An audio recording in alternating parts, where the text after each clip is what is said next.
ఈ కార్యక్రమాన్ని మీకు సమర్పిస్తున్న వారు కాంటినెంటల్ హాస్పిటల్స్ మరియు శ్రేష్టమైన ప్రేమ శ్రేష్ఠ ఆరు. మాతృదేవోభవ. నీవు బొమ్మవైన నిఖిల లోకముల దిమ్మ తిరిగిపోవునమ్మ నిజము నమ్మను ఎవరి కొరకు బొమ్మవైన వీవు ఎప్పుడు కానిపింతో ఇప్పుడే చెప్పుమా ఎప్పుడు కానిపింతో ఇప్పుడే చెప్పుమా. సంవాదాల ద్వారా సమస్త సందేహాలు పటాపంచలుగా విస్తూ ఉన్న మహాభారత కథాశ్రవణం కోసం ఎదురు చూస్తూ ఉన్న భక్తి టీవీ ప్రేక్షక మహాశయులందరికీ కవి బ్రహ్మ ఉభయ కవి మిత్రుడు తిక్కన సోమయాజ రచించిన ఆంధ్ర మహాభారతం శాంతి పర్వానికి సాగుతున్న సామాజిక వ్యాఖ్యలో 1483వ భాగానికి స్వాగతం పలుకుతున్నాం.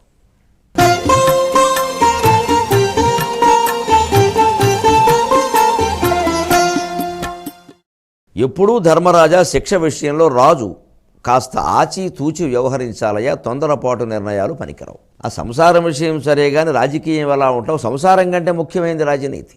ఎందుకంటే సంసారంలో ఏదైనా తేడా వస్తే ఆ కుటుంబం మాత్రమే దెబ్బతింటుంది, పరిపాలనలో తేడా వస్తే దేశమంతా దెబ్బతింటుంది. దాన్ని తేలిక తీసుకోవద్దండి. అందుకని అచిరకారిత్వమా చిరకారిత్వం అంటే ధర్మరాజా ఒకటే లెక్క.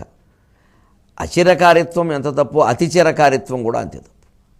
మరీ తొందరగాను చేయొద్దు, అలాగని మరి సాగదీయద్దు. ఉండాల్సింది అన్నిటికీ చిత్తశుద్ధయ్యా, లెక్కలెవడు చెబుతాడయ్యా అన్నాడు. అంతే కదా. మరి ఇప్పుడు ఈ వ్యాజ్యాన్ని 5 ఏళ్లలో ముగించండి, 3 ఏళ్లలో ఈ లెక్క ఎలా తేలుతుంది?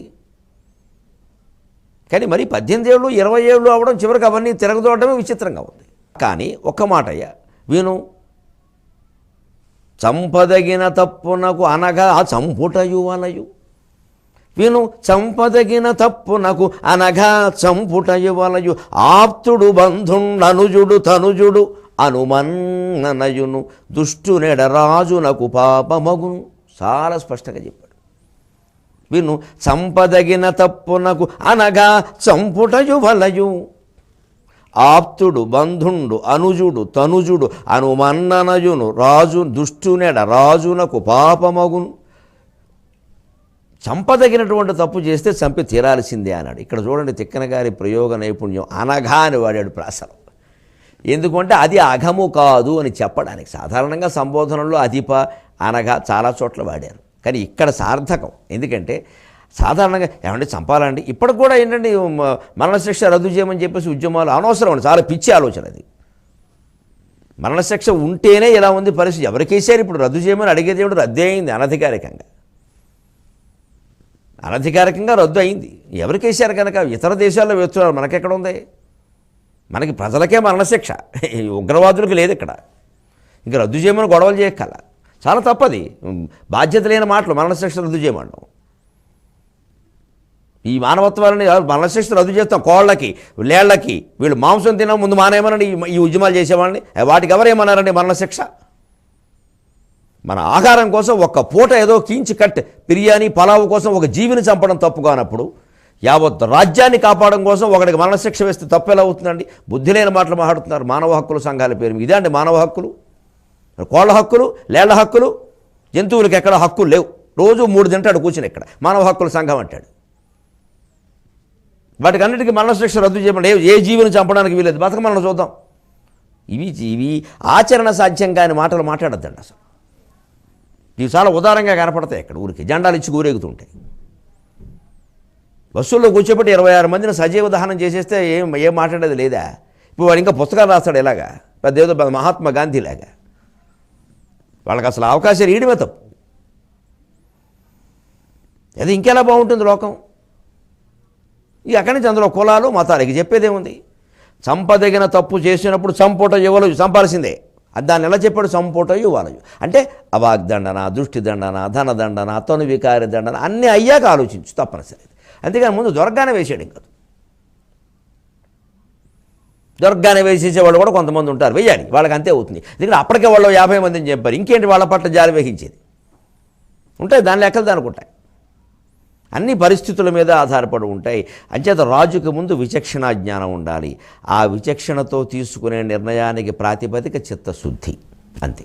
ఖచ్చితంగా వేసి తీరాలి, ఆలోచించాలి, వెయ్యాల్సి వస్తే వెయ్యాలి. అయితే ఆ వేసేటప్పుడు ఆప్తుడు బంధుండు అనుజుడు తనుజుడు ఎంత స్పష్టంగా చెప్పాడు చూడండి. అందుకే ఆప్తుడు, బంధుడు, అనుజుడు, తనుజుడు. నీ తమ్ముడు కాదు, నీ కొడుకు కాదు, ఎవరిని క్షమించడానికి వీలేదు.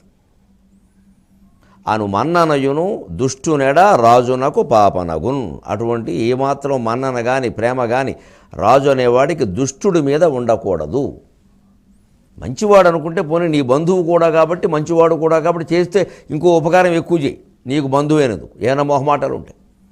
ఆయన చాలా మంచి ఉద్యోగం అండి, మా మేనల్లుడు అండి, పోన్లేండి ఏదో కొంచెం మా అక్క ఎడుస్తుంది సార్, కొంచెం ఆయనకి అందరికంటే ముందు ప్రమోషన్ ఇస్తానంటే ఇసుకో, అది పెద్ద ప్రమాదం కాదు. మంచివాడేగా, మిగిలిన వాడికి పోన్లేండి సార్ అని కష్టపడి పనిచేస్తాడు.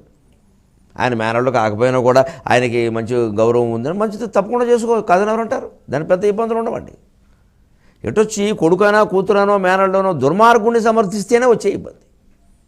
సన్మార్గుడిని సమర్థిస్తే పెద్ద ప్రజలు కూడా ఏమనరండి, పోనీడు సార్ వాళ్ళ అబ్బాయి మంచివాడే పోనీడు అంటారు.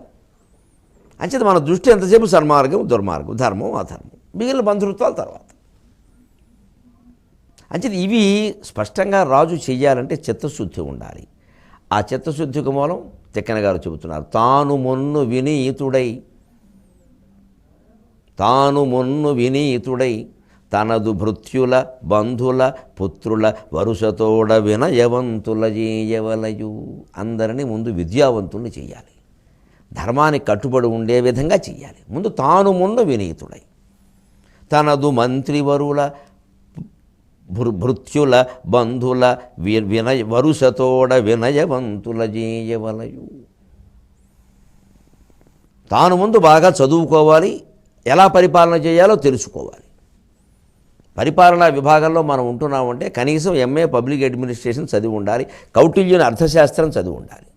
పబ్లిక్ పబ్యాడ్ అది చదవకపోయినా పర్వాలేదు, కానీ ఈ పబ్బే అడవాలి.